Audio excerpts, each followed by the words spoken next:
কোটা আন্দোলনের দাবিতে সেদিন ঢাকা ছিল বিক্ষোভে উত্তাল। একদিকে ছাত্রদের বিক্ষোভ, অন্যদিকে পুলিশের অ্যাকশন। ওই দিন আন্দোলনকারীদের হাতে পানির বোতল তুলে দিচ্ছিলেন মীর মাহফুজুর রহমান মুগ্ধ।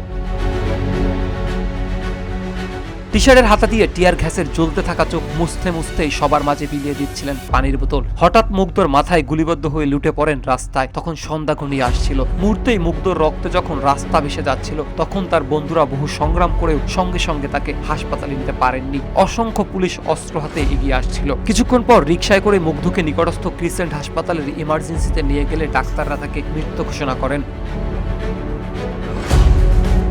মুগ্ধ বাংলাদেশ ইউনিভার্সিটি অব প্রফেশনালসের শিক্ষার্থী ছিলেন। খুলনা বিশ্ববিদ্যালয় থেকে 2023 সালে গণিতে স্নাতক পাশের পর বিউপি থেকে MBA করছিলেন তিনি। মৃত্যুর সময় তার গলায় রক্তমাখা বিউপির আইডি কার্ড ছিল।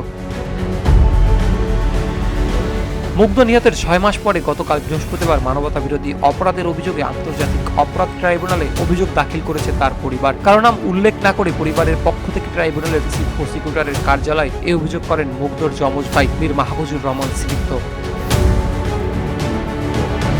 অভিযোগ দায়েরের পর ট্রাইব্যুনাল প্রাঙ্গণে মুগ্ধর বড় ভাই মীর মাহফুজুর রহমান দীপ্ত সাংবাদিকদের বলেন, আমরা চিফ প্রসিকিউটরের সঙ্গে দেখা করেছি। নির্দিষ্ট কারো নাম না উল্লেখ করে শুধুমাত্র অভিযোগ দায়ের করেছি। ট্রাইব্যুনাল তদন্ত সাপেক্ষে প্রমাণাদি সহ যে বা যারা প্রকৃত অপরাধী এবং যারা তাদের এই অপরাধ করতে সাহায্য করেছে তাদের মামলায় অপরাধী হিসেবে নিয়ে আসবেন। তিনি বলেন, আমরা আশাবাদী সরকার এবং ট্রাইব্যুনাল আমাদের ন্যায় বিচারের আশা পূরণ করতে সক্ষম হবেন।